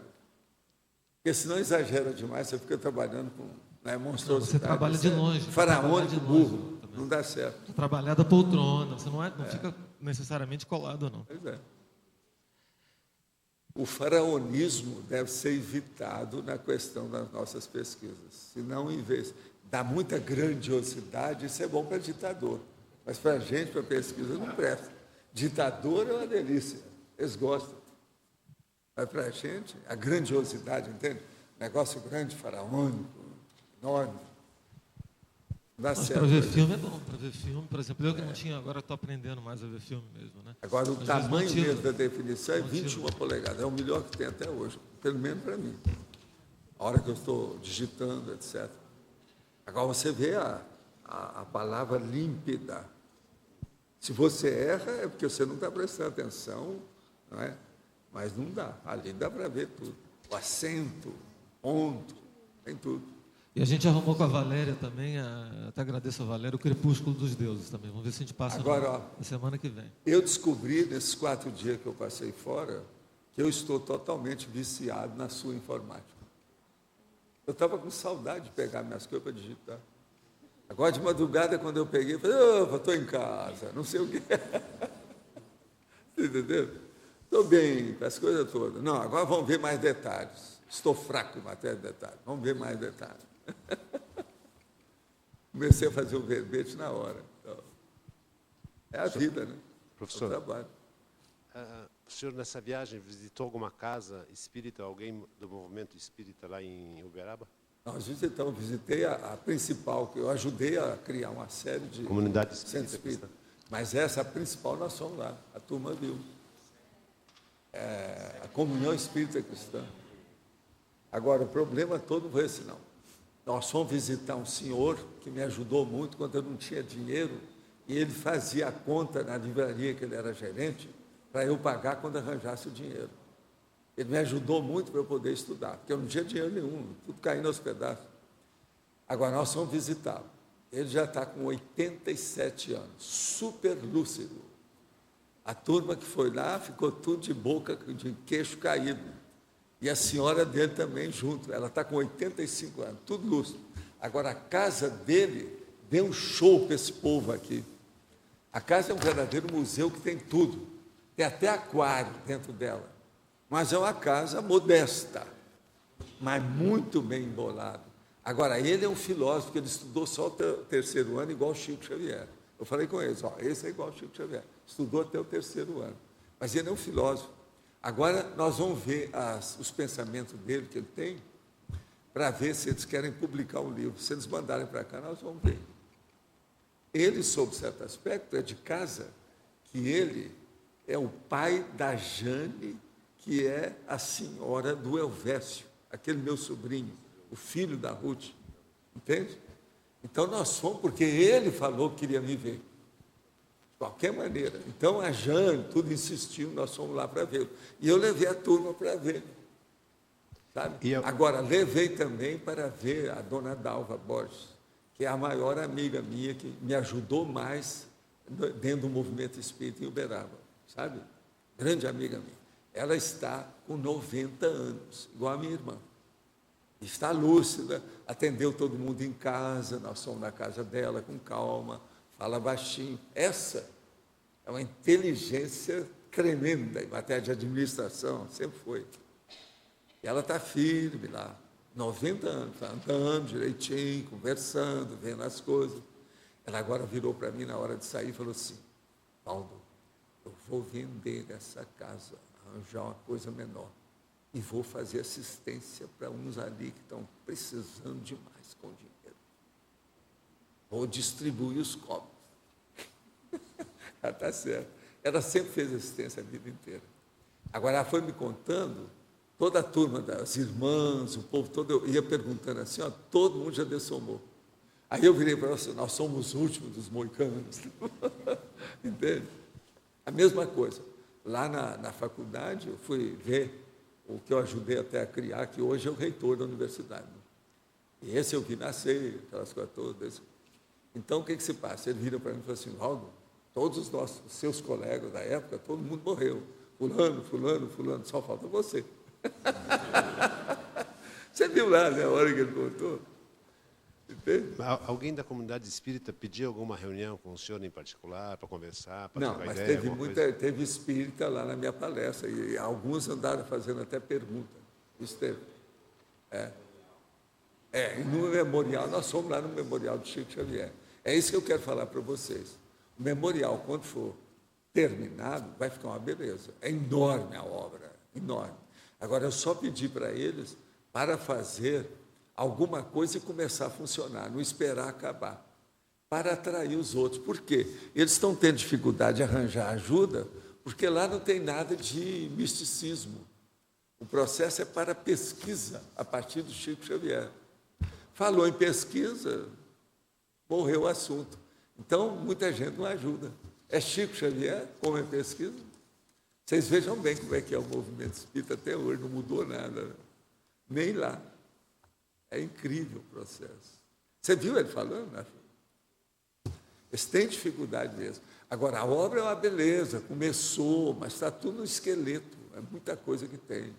Tem muito espaço, o local é muito bom. É o local que eu fiz lá e desenvolvi o bairro, que é o Parque das Américas. O bairro está uma loucura. Eu fui olhar a casa da minha mãe, que a gente tinha arranjado lá para ela, Mola, está no meio das outras, você nem sabe qual que é a casa mais. Está tudo compactado, o bairro todo. Agora veja, aquilo era uma mata cheia de cobra, todo mundo tinha até medo de entrar. Eu levei os primeiros postes para lá para fazer as coisas todas. Entende? Agora, isso foi em 1957 para 58. Tudo mudou. Agora está um dinamismo, o bairro cheio de gente, a rua, tudo compactado, casa por todo lado. Impressionante aquilo. Agora, o melhor da história. O meu antigo consultório, porque lá tem 4 casas, né, que eu construí, junto da Comunhão Espírita Cristã. Então, o meu antigo consultório está tudo com rachadura. Eles falaram que é a vibração do aeroporto, dos aviões que passam lá. Entende? Então, eles devem derrubar aquilo. Eles vieram me perguntar, eu falei assim, não conserva nada que seja a meu respeito, tudo é besteira. Minha pessoa não vale nada, o que interessa são as minhas ideias. Esqueça a minha pessoa. Então, do jeito que está lá, eu falei, e proíba todo mundo de entrar aqui, porque isso aí pode cair na cabeça do povo. As paredes estão tudo rachadas. Meu consultório. Agora, a hora que nós entramos lá para ver, está cheio de energia. Várias pessoas sentiram. Por muitos anos que eu trabalhei ali, milhares de pessoas foram assistidas lá dentro. Hein? Tem uma placa Tem a interna. placa do seu nome. Tem uma placa interna que eles tiraram fotografia comigo e a placa, né? Mas não é a placa real de lá, eu trouxe, eu tenho ela comigo. Na hora que eu fui sair, se quiser tirar a placa, você me dê a placa, eu levo comigo. Essa placa que eu tenho está escrita assim, Valdo Vieira, clínica gratuita. Agora, essa lá dentro como é que é? Exclusivamente gratuito. Agora, essa era de dentro, estava escrito. Eu tive que colocar lá, porque na hora que eu estava atendendo, o povo vinha falar em dinheiro, às vezes a pessoa melhorava, trazia um problema danado. Então, levavam leitão, galinha, frango, piano, vemaguete, tudo para mim, para pagar. O negócio era assim, que eu não cobrava nada. Das doações que vocês faziam no final de ano, que faziam a fila quilométrica? Aquela lá. Eu tinha o meu consultório. Aquela fila era na porta do meu consultório e que entrava da Comunhão Espírita Cristã. Eles viram lá. A rua, eu arranjei o nome, que é Eurípides Barçanufo. Foi eu que dei o nome. E a Câmara de Vereadores aprovou tudo. Aquela pessoa que fotografou, eu esqueci o nome dele, filmou... Jorge Resini? Exato. O senhor se encontrou com ele? Não, ele não é de lá. Ele morava em São Paulo a última vez. Ele nunca foi de Uberaba. O Jorge Resina é o seguinte, na época que houve o processo da materialização, que o Cruzeiro precisou e começou a dar uma tempestade publicitária em cima da gente, a gente arranjou uma câmara de filmar para o Jorge Resina. E ele era jornalista. Então, ele começou a fazer filmagem das coisas todas. Isso foi em 1964. Agora, o Jorge Resina tem livro que ele ganhou até prêmio. Tem um que chama Beco dos Aflitos, que ele escreveu. Tem um livro dele aí, Jorge Resina. Ele também tinha um tio, que era Resina, fora de série, um grande investigador, que a gente conheceu muito. Ele, a senhora dele, eu conheci muito. É um cientista, é tio dele, Resina. Obrigado. Agora aqui, um assediador pode atuar por efeitos físicos? Sim, pode. Aconteceu um fato desagradável e muito estranho nesse final de semana. Uma blusa minha apareceu recortada como se tivesse sido utilizada uma tesoura para cortar o tecido. Isso é coisa de Umbanda, de despacho, quimbanda. Moramos só eu, meu filho e minha mãe. Não temos ajudante em casa e ninguém de fora esteve em casa nesses dias. Posso encarar isso como efeito físico assediador com vista a me destabilizar? Sim. Fatos muito estranhos têm acontecido. Devo fazer um diário sobre isso? Sim. Agora, primeira coisa, vê se tem algum fumo, cheiro de cigarro, de fumo, de cachimbo, de fumo mesmo, tabaco. Às vezes, quase sempre aí tem. Agora, corte de roupa, cueca de homem, blusa de mulher, é típico de processo de perseguição. Tem despacho atrás disso. O senhor recomenda esses reencontros de amigos de faculdade? O senhor teve vontade de ir na casa onde trabalhou com o Chico Xavier? Sim, nós estivemos lá. Qual o problema? Eu não recomendo. Essas coisas são usadas porque isso é tradição. Agora, veja, eu tinha que ir, porque 50 anos, todos eles, de 10 em 10 anos, eles se reuniam, eu nunca fui lá. Quer dizer, para mim ficava chato. Como eu tinha ido também no jubileu de odontologia, porque esse eu era obrigado a ir, porque eu fui secretário da faculdade 9 anos, era uma desfeita. Em Minas Gerais, o nome disso é desfeita. Aqui é mais desaforo. Lá é desfeita.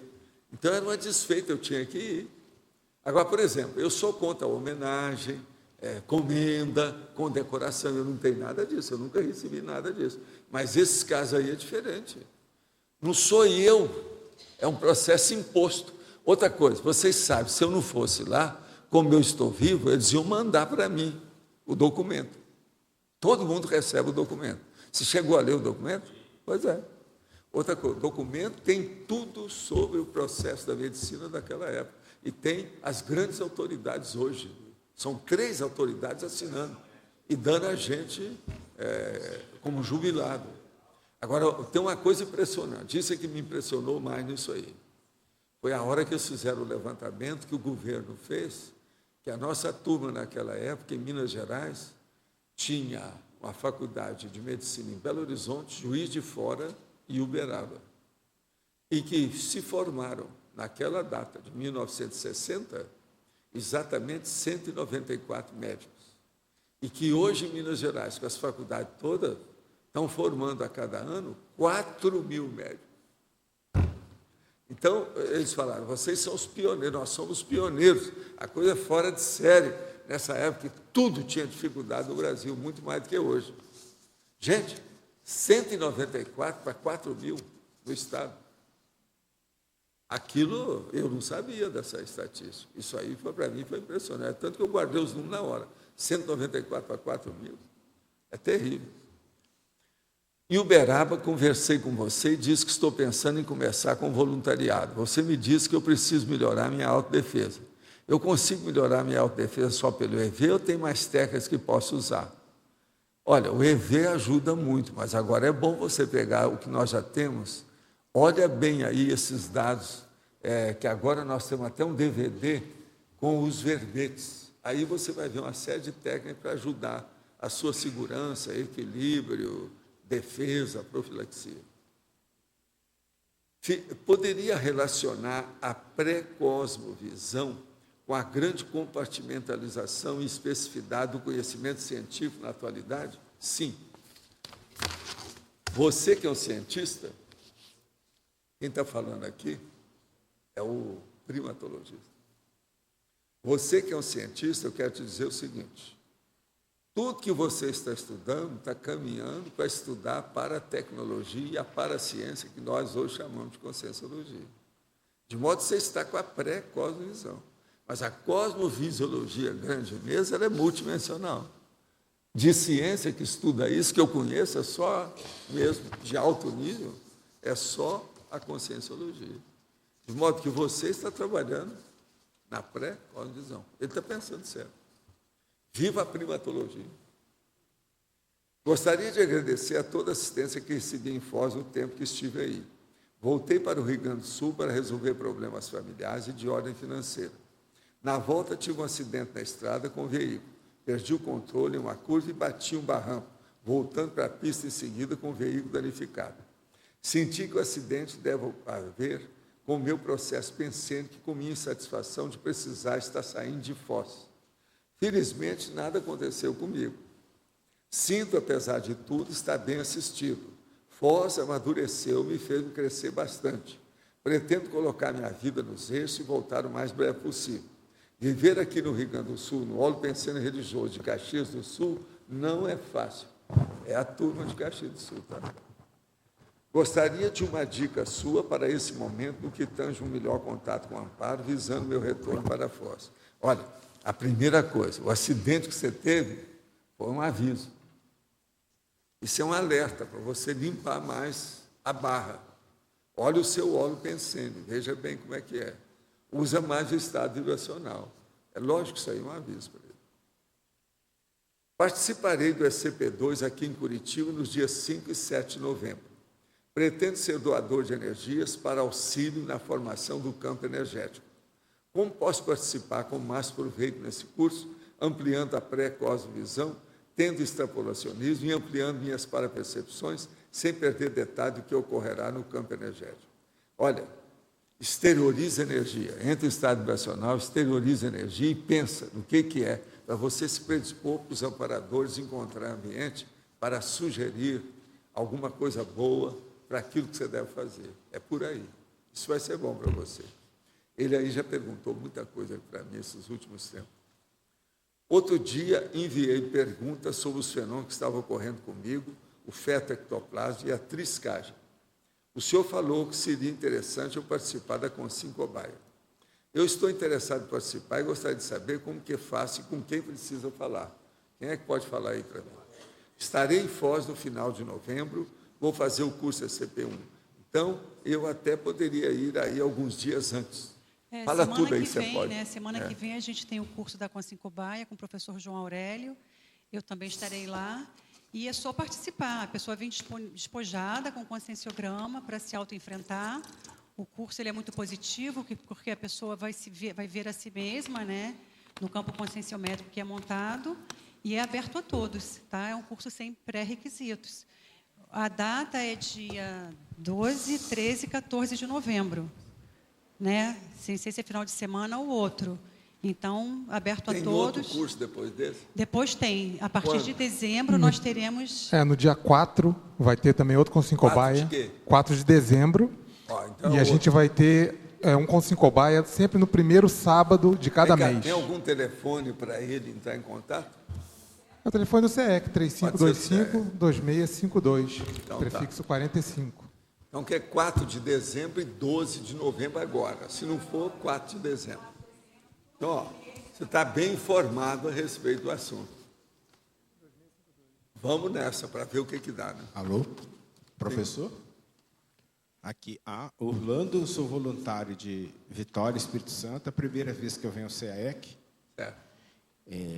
Estou muito feliz, porque eu assisto as tertúlias online. Assistir ao vivo é totalmente diferente, né? Muito mais, energia muito maior. Uma pergunta. Você ia naqueles meus cursos que eu dava lá, Sim, quando senhor. eu estava na Ilha do Boi? Isso mesmo. É isso? Isso. Então, tá. Com certeza. Uma pergunta. Um tempo desse saiu uma reportagem a respeito da cidade mais espírita do Brasil, que é Uberaba. Porque lá tem mais centro espírita do que a Igreja Católica. Mas a reportagem deixou alguma coisa no ar, que o filho de Chico Xavier parece ser persona não grata na cidade, porque teve algumas coisas que a televisão mostrou quando o Chico ainda estava no corpo, que ficou assim meio no ar, que ninguém sabia a razão. A razão não. Ele não ficou em cima do muro, né? E essa reportagem deixou também assim, o que o senhor diz a respeito daquela consciência, se ela realmente, em termos éticos, ela prejudicou... Não, deixa eu te explicar. Ele chama Eurípides. Eurípides era um rapaz que era epilético. Epilético gramal. Estava desenganado. Ninguém já queria mexer com ele, porque quando ele apareceu lá, ele tinha crises subentrantes de epilepsia gramal. Eu, então, fui tratar do rapaz. Eles tinham vindo de fora, a mãe dele. O rapaz, então, começou a melhorar, acertou a situação, melhorou quase tudo. Aí, a mãe vira e fica tarada com o trabalho que eu estava fazendo, por causa da minha assistência lá de clínica, e ela se tornou minha enfermeira. E Eurípides cresceu com a gente, a situação toda, e depois cresceu. Quando eu saí, o Chico continuou fazendo assistência dentro dos processos, e ele foi assistir o Chico. Ele se formou em odontologia na faculdade lá. Nossa, você está entendendo? Lá, da Uniub. Então, o que eu sei dele é isso. Agora, depois disso, tem um processo lá que houve com a mulher dele, não sei o que foi, nos casos, mas eu já estava fora. Eu estou fora de lá, não sei nada disso. Eu saí em 1966. Nunca mais eu voltei para ficar lá. Eu só voltei lá umas 2, 3 vezes para passar para ir para Monte Carmelo, para ver a minha irmã que morava lá. E também uma última vez que eu fui, antes disso, foi para pegar uns livros que eu tinha deixado numa casa que eu criei para guardar uma parte da minha biblioteca. Tinha uma biblioteca de livros selecionados, 9.800 livros, que eu deixei lá, 22 anos. E as pessoas que estavam na casa estavam cuidando dessa casa com a minha biblioteca. 22 anos depois, eu cheguei lá e peguei os livros e levei. Levei para o Rio e depois eu trouxe. Então, todos eles têm aí na biblioteca. Agora, o que eu vejo é o seguinte. Você sabe, cidade do interior, Uberaba, aquela coisa toda, tem muito disso que me disse, muito tititi, muita conversa, muita coisa. Agora, o Eurípides ajudou muito o Chico. Querendo ou não, o povo é obrigado a reconhecer essa realidade. Ele era muito bom nisso. Ele ajudou muito, se dedicou ao processo para ajudar o Chico. Entende?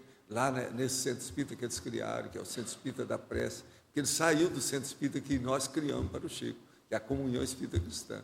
Depois de algum tempo, aquilo cresceu muito, o Chico estava se sentindo, sabe, às vezes um pouco pressionado lá pelos trabalhos. Então, eles criaram um centro só dele, especial para ele, que foi o Centro da Prece. Isso foi depois que eu saí, alguns anos depois. Então, a gente não sabe o que aconteceu entre eles, que é problema deles, eu já não estava lá mais. Quando eu saí, eu deixei tudo funcionando em alto nível. E dentro dos trabalhos que eu fazia, eu deixei 6 pessoas. A primeira pessoa que eu deixei foi justamente a Dalva, essa que nós visitamos, e que ela está lá até hoje, ela ajuda ainda a Comunhão Espírita Cristã, até hoje. Agora, esse centro espírita, o nome dele é Comunhão Espírita Cristã.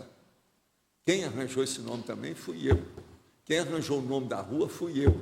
Tudo inspiração dos amparadores. Agora, o que se passa? Esse processo Comunhão Espírita Cristã foi para criar problema com o Xandico. Xandico era o Dom Alexandre Gomes do Amaral, que era o arcebispo de Uberaba. Que ele me criava problema antes do Chico, e daí me criava problema porque eu era o presidente da União da Mocidade Espírita, e a gente fazia um rebuliço. Pra você ter uma ideia, nessa ocasião eu já tinha criado, só de ambulatório tinha 9 que eu criei. E aquilo repercutia demais perante os católicos de lá. Hoje eles falam que o Chico Xavier criou a cidade mais espírita do mundo. Eu é que sei o que é que foi. A maioria do centro, antes dele chegar, nós ajudamos a criar. Vieram alguns falar comigo lá, no Centro Espírita. Professor, aqui no ar. Centro Espírita, vários deles deram os nomes bonitinhos. Uma outra pergunta. Tem gente que está lá até hoje. Uma outra pergunta que me intrigou, eu acho que o senhor já respondeu na tertúlia, mas eu gostaria de saber. Eu assisti o filme Chico Xavier e em nenhum momento eles mencionam nada do senhor. Não, mas também não menciona Uberaba. Sabe por quê? Eles pediram à prefeitura de Uberaba para dar um dinheiro para o filme pagar certas coisas. Eles não devem ter cortado Uberaba de lá.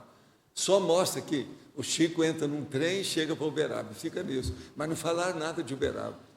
É porque a prefeitura não deu dinheiro. O filme foi feito para ganhar dinheiro. Tudo é balcão. Eu nem vi o filme. Eu nem fui ver o filme. Agora, eu sei porque me informaram. Como a prefeitura não tinha dinheiro para pagar o negócio, eles cortaram Uberaba, cortaram tudo. Tudo tem que ser na base da bufunfa. Senão esse povo não faz. Tudo é divulgação. Outra coisa, tem muita coisa dessa que estão fazendo, inclusive nosso lar, que tudo é para pegar dinheiro também. O filme foi feito com a turma da Rede Globo, entrou americano nessa história, a federação entrou nisso. Tudo é um comércio danado. Tudo é visa antes de mais nada, bufunfa, cifrão, real, dinheiro. Então, isso é uma droga. Quando é assim, tudo é possível. Eu não vi nenhum nem outro. Ainda quero ver esse filme com calma. Ainda não vi, não. Valdo, só uma coisinha. Quando a gente passar, quando sair, eu fui procurei saber sobre prazo para sair o DVD do nosso lar, né? Acho que em 3, 4 meses. Quando sair, a gente passar no Cineclube, você poderia comentar para a gente o filme? Posso. Pagando bem que mal tem. O negócio é só de dinheiro. Entra de graça. O que vocês pagam? Você entra de graça. Cadê a bufunfa? Não é isso? É? Meu amigo. Não, vamos ver. Primeiro eu quero ver o filme, se vale a pena comentar. Parece, vários amigos meus que eu confio viram o filme e acharam que o filme está bom. Que ele ele é mais melhor do que mais pior. Então, como ele é mais melhor, eu acho que vale a pena, então, talvez comentar. Mas eu estou falando, teoricamente. Eu quero ver o filme primeiro com calma, aí eu falo para vocês. Tá, e o outro, você também... Aí eu vou ver o filme e vou anotando. Não, isso é besteira. Não, isso aqui está correto. Isso aqui está ultrapassado. Isso aí passou da conta. Esse aí eu conheço bem. Tá, a colônia lá. Agora, o do Chico, você acha que... Porque o do Chico é meio fraco, não tem Uberaba, que é um... Não, o do Chico foi feito para exaltação do santo, né? Me deram uns filmes aí que tem um Chico. Não sei se no meio tem um desses, mas eu também não vi isso aí. Escuta, o do Chico já está liberado no vídeo, né? E seria uma boa lá. O pessoal quer ver você falando a respeito das coisas, assistindo a encenação, né? Como se estivesse dentro do local, né? Depois você me responde. Agora, olha, eu estava falando, e na outra eu estava comentando lá com a turma em Uberaba o seguinte. Tem um livro que o Chico e eu recebemos que chama Sexo e Destino. Esse filme não vendeu tanto igual o Nosso Lar, mas já vendeu muito. Já vendeu 500 mil de exemplares. E a história dele é mais séria, do ponto de vista de pesquisa de coisa. Se um dia eles fizeram, que agora, como eles abriram o flanco, abriram o caminho, pode ser que vão fazer uma opção de filme sobre isso. Se um dia eles fizeram o Sexo e Destino, esse vai ser interessante ver. Uhum. E ali tem muita coisa. Se eles fizerem do jeito que é lá, que o André Luiz escreve, é violento o filme. Legal. Agora tem mais de 500 mil de exemplares vendidos desse livro. Sexo e Destino. Chama. É. Ah, sei. É. Esse deve ser um lacrimário enorme. Lacrimário. É cor de igreja católica, isso aí deve ser. Aqui, Ana. Professor, aqui, é lacrimário que chama. É o lugar das lágrimas que você vai. Aqui, ó. Na interdisciplinologia, a penúltima. Como é que é? Interdisciplinologia, na página. A penúltima. A sistemáticologia? Não, a penúltima. A de sexologia, isso. Eu já falei aqui. Sexologia é o estudo da dissecção. Secção, o povo às vezes gosta de falar dissecação, mas o nome correto é dissecção. Secção é cortar em pedacinho e ver tudo para você anatomizar o assunto ou o objeto ou qualquer coisa nesse sentido. Então você entra nos detalhes. É usar, então, tudo quanto é instrumento para ver o detalhe daquilo. Cortar pequenininho para ver. E levar, por exemplo, se for possível, no microscópio e tudo mais, se você puder. É um micrótomo que chama. Corta fininho para ver no microscópio. Então, a verdadeira dissecção é feita assim. Agora, primeiro vai tirando as partes, etc. Tal. Por exemplo, na questão da anatomia humana, vai tirando aos poucos. É aquilo que o Leonardo da Vinci andou fazendo com desenho. Entende? É a dissecção anatômica, no caso. Então, o que nós precisamos é de sexiologia dos fatos, dos fenômenos, dos parafenômenos, das ocorrências, das vivências da pessoa. Então, através dessa dissecção é que você vai ter a pré-cosmovisão. E não é só isso. É através disso é que você tem uma visão correta dos fatos. Sem isso, não tem visão correta.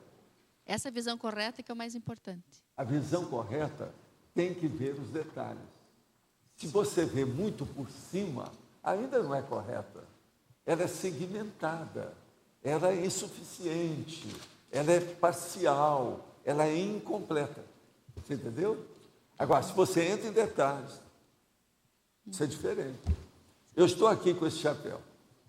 Então, vamos examinar. O que é que você vê?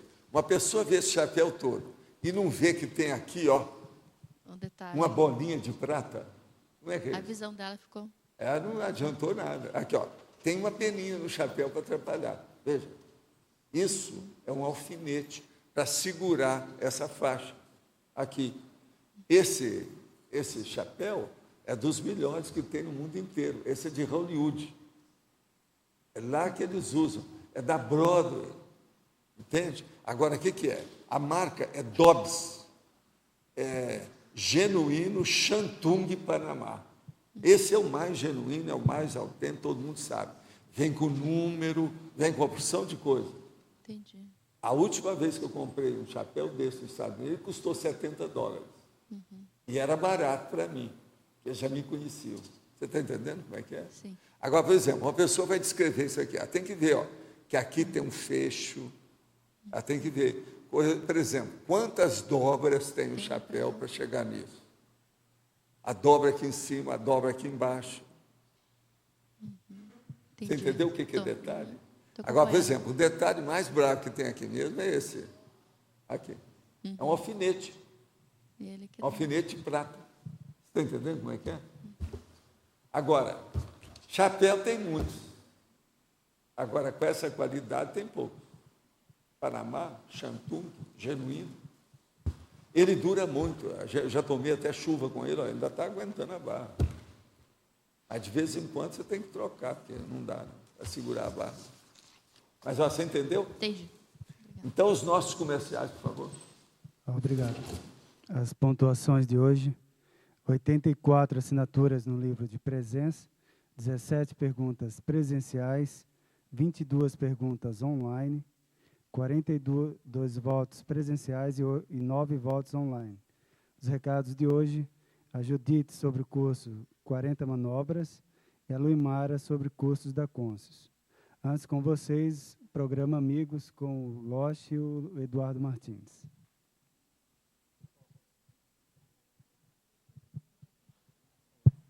Pessoal, boa tarde a todos. Nós estamos aqui divulgando a 6ª semana da Max ProEx, que vai acontecer o ano que vem, e o 9º Balanço Existencial. O programa Amigos da Enciclopédia, o CAEC e a Apex fecharam uma parceria e, através dessa parceria, nós vamos oferecer algumas atividades, né, o programa Amigos junto com a Apex, durante a semana da Max ProEx. E a gente queria destacar aqui para vocês as oficinas do Holociclo e da Holoteca, que ocorrerão nos dias 9 e 10 de março de 2011, quarta e quinta-feira, e serão oferecidas de maneira gratuita para quem for amigo da enciclopédia. Então, são várias oficinas, a gente vai trazer mais detalhes aqui durante os próximos dias, e vale muito a pena. E também, na terça-feira, dia 8 de março, nós vamos oferecer um jantar especial durante o primeiro encontro dos amigos da enciclopédia. Então, nós estamos fazendo pela primeira vez um grande encontro com todas aquelas pessoas que contribuem, que ajudam a Enciclopédia da Conscienciologia. Esse encontro vai ocorrer no Bourbon, no dia 8 de março, a partir das 20 horas. E agora o professor Loche vai falar um pouquinho mais com vocês sobre a temática do Balanço Existencial de 2011. Pessoal, dentro dessa próximo evento do Balanço Existencial, que vai ser o 9º, o tema principal do curso vai ser sobre autossuperação. A proposta do balanço é ajudar a pessoa a fazer um levantamento, um verdadeiro inventário da sua própria vida, levantando erros, acertos, omissões, e a partir daí ela estabelecer um saldo. E com esse saldo, elaborar um planejamento existencial para os próximos anos. Então, durante 4 dias, vai ser do dia 5 ao dia 8 de março do próximo ano, que é o período do carnaval, de sábado a terça-feira de carnaval, a pessoa vai ser orientada a elaborar esse balanço pessoal e esse planejamento existencial. E, para isso, ela tem uma apostila que foi especificamente desenvolvida com esse objetivo e uma série de atividades. A gente gostaria de destacar aqui algumas das conferências. Nós vamos ter, por exemplo, o professor Djalma Fonseca, que vai falar sobre a recim proexológica. Nós vamos ter também a professora Vera Hoffmann, que é de Porto Alegre, sobre autossuperação através da dessomatologia. Nós vamos também ter a Bárbara Cioto, do Rio de Janeiro, que vai falar sobre autossuperação no binômio doença física e saúde consciencial. Essas são algumas das conferências. Nós vamos ter atividades como consciencioterapia, dentre outras, para ajudar a pessoa a fazer esse balanço. Então, contamos aí com a participação de vocês e destacar o encontro, o jantar do Amigos da Enciclopédia, que é no último dia, na terça-feira de Carnaval. Pessoal, então quem está fora de Foz do Iguaçu, colocar na agenda, né, durante o Carnaval de 2011, vai ser um grande encontro. A gente gostaria de ter a participação de todos os amigos da Enciclopédia, inclusive participando da Max ProEx dessa semana, do Balanço Existencial, que é um dos grandes cursos da Conscienciologia, com mais de 10 anos, né, vai fazer 10 anos agora, né, em 2012.